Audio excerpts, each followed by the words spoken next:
নমস্কার, আশা করি সবাই ভালো আছেন। আজকে একটা কমন টপিক নিয়ে এলাম, অনেক দিন পর ভিডিও নিয়ে এলাম আমি। সেটা হচ্ছে অ্যাসিডিটি। অনেকেই এসে বলেন যে আমার খুব গ্যাস হচ্ছে বা কিছু খেলেই বুক জ্বালা করছে, পেট ভার হয়ে যাচ্ছে। তো এগুলো নিয়ে আজকে আমি একটু একটা ছোট্ট আলোচনা করব, যেটা আপনাদের আশা করি উপকারে লাগবে।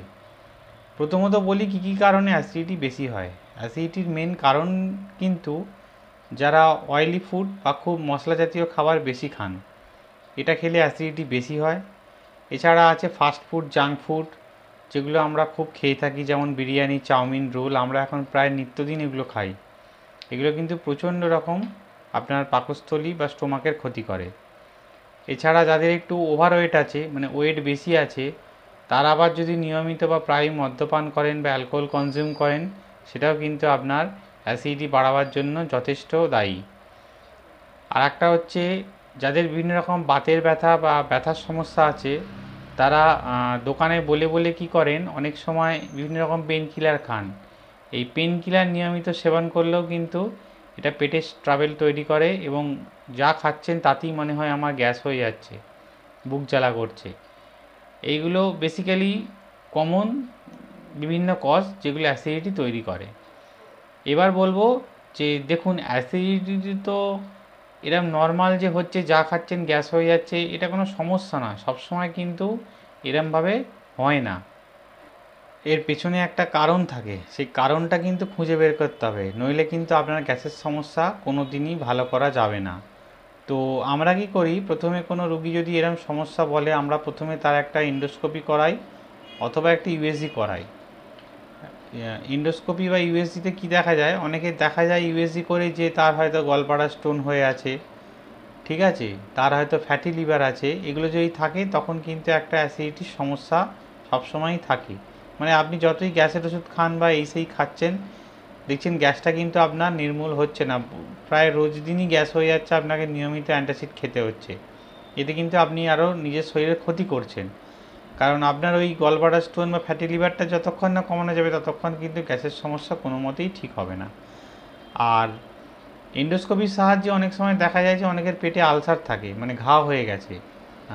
পেটে যদি ঘা হয়ে যায়, বা সোজা কথায় মেডিকেল টার্মে আমরা যেটাকে গ্যাস্ট্রিক আলসার বা ডিওডিনাম আলসার বলি, সেই ক্ষেত্রে কিন্তু আপনার সবসময় দেখা যাবে গ্যাসের সমস্যা হচ্ছে। তো এবার যেটা বলবো যে এর কমন যে সিমটমগুলো থাকে, সেগুলো হচ্ছে দেখবেন বুক জ্বালা করে, পেট ভার হয়ে থাকে, অনেক সময় দেখা যায় খাবার পরে পেটে ব্যথা করছে, বমি হয়, কোনো সময় দেখা যায় বারে বারে পাতলা পায়খানা হচ্ছে, কনস্টিপেশনেরও সমস্যা দেখা যায়। অনেক সময় দেখা যায় বিকেলের দিকে গলাটা খুব ভারী হয়ে আছে, মনে হচ্ছে আমার গলায় কিছু আটকে আছে। এগুলো সবই কিন্তু অ্যাসিডিটির সিমটম।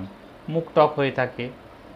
তো এবার কিছু কমন টিপস দেবো, যেগুলো আমাদের অ্যাসিডিটি কমাতে অনেক ক্ষেত্রে হেল্পফুল।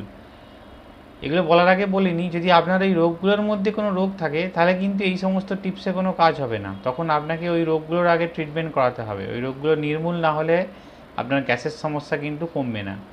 কিন্তু ন্যাচারালি অনেকের দেখা যায় সব রিপোর্ট নর্মাল, তা সত্ত্বেও গ্যাস হচ্ছে। তখন এই টিপসগুলো মেনটেন করলে হয়তো আপনার গ্যাসের সমস্যা অনেকটা কমতে পারে। প্রথমত বলে দিই, প্রথমত হচ্ছে কলা। কলা আমাদের অ্যান্টাসিড হিসাবে কাজ করে। তো নিয়মিত যদি একটা করে কলা খান, সেটা কিন্তু অনেকটা আপনার গ্যাসের সমস্যা কমাতে সাহায্য করে। এমনিতেও কলা খেলে পায়খানাটা খুব পরিষ্কার হয়, পেটের ট্রাবেল একটু কম হয়। তো নিয়মিত একটা করে কলা আপনারা খেতে পারেন। 2 নম্বর হচ্ছে মৌরি ভেজানো জল। যদি মৌরি ভেজানো জল আপনারা খান, রাত্রিবেলা মৌরি ভিজিয়ে রাখবেন, সকালবেলা সেই জলটা খেতে পারেন। এটা অনেকটাই আমাদের অ্যাসিডিটিটাকে কমায়। এরপর 3 নম্বর আসছে পুদিনা পাতার শরবত। আপনারা পুদিনা পাতার শরবত করেও খেতে পারেন। পুদিনা পাতার শরবত খুব উপকারী। এরপর আসছে আদা, এটা অথবা আমলকি। আদা আমলকির শরবত বানিয়েও আপনারা খেতে পারেন। এছাড়া আদা আপনারা চায়ের সাথে মিক্সড করেও খেতে পারেন। এটা কিন্তু অনেকটা অ্যান্টাসিড হিসাবে কাজ করে, যেটা আপনার হয়তো গ্যাসের সমস্যাটাকে অনেকটা কন্ট্রোল করবে। আনারসের জুসটাও কিন্তু অ্যান্টাসিড হিসাবে কাজ করে। এছাড়া ঠান্ডা দুধ, লস্যি, এগুলোও কিন্তু আমাদের অনেকটা গ্যাসের সমস্যা বা স্টোমাকের যে সমস্যাগুলো থাকে, সেগুলোকে কিন্তু কমাতে হেল্প করে। শেষে একটা কথা বলবো, সেটা হচ্ছে আপনাদেরকে খাবার ভালো করে চিবিয়ে খেতে হবে। যদি খুব তাড়াতাড়ি বা স্পিডে খান, খাবার মোটামুটি ভালো করে না চিবিয়ে খান, সেক্ষেত্রে কিন্তু একটা গ্যাসের সমস্যা দেখা যায়, মানে খাবার ঠিকমতো হজম হচ্ছে না। এছাড়া একটু টাইম নিয়ে খেতে হবে। অনেকে আছেন খুব ইরেগুলার ডায়েট হ্যাবিট, মানে যখন তখন খাচ্ছেন, সকালবেলার টিফিন খাচ্ছেন না, সকালবেলার মিলটা স্কিপ করছেন, এটা কিন্তু করা যাবে না। সকালবেলার খাবারটা আপনাকে মোটামুটি তাড়াতাড়ি 10টার মধ্যে খেয়ে নিতে হবে। যত আপনি বেশি খালি পেটে থাকবেন তত কিন্তু গ্যাসের সমস্যা দেখা দেবে। মানে দেখা যাচ্ছে যে রাত্রিবেলা আপনি 9টায় বা 10টায় খাচ্ছেন, সকালবেলা দেখা যাচ্ছে 11টার সময়ও টিফিন করছেন না। তার ফলে কী হচ্ছে, আপনার পেট বহুক্ষণ খালি থাকছে, কিন্তু এটা একটা গ্যাসের সমস্যা তৈরি করে। দীর্ঘদিন যদি এরম চলতে থাকে, এটা গ্যাসের সমস্যা তৈরি করে। এবং এই দীর্ঘ সময় খালি পেটে থাকার অন্যতম কারণ কিন্তু গলব্লাডার স্টোন। অনেকেই জানে না যে সকালবেলার টিফিন আপনি যত লেটে খাবেন, এটা যত দীর্ঘদিন চলতে থাকবে, আপনার কিন্তু গলব্লাডার স্টোন ফর্মেশন হবে। তো এইগুলো একটু বুঝে করবেন, আর একটু টাইমে, মানে নির্দিষ্ট সময় খেতে চেষ্টা করবেন। আর একটা জিনিস বলি, অনেকে খাবার পরে সঙ্গে সঙ্গে শুয়ে পড়েন, এইটা কিন্তু করা যাবে না।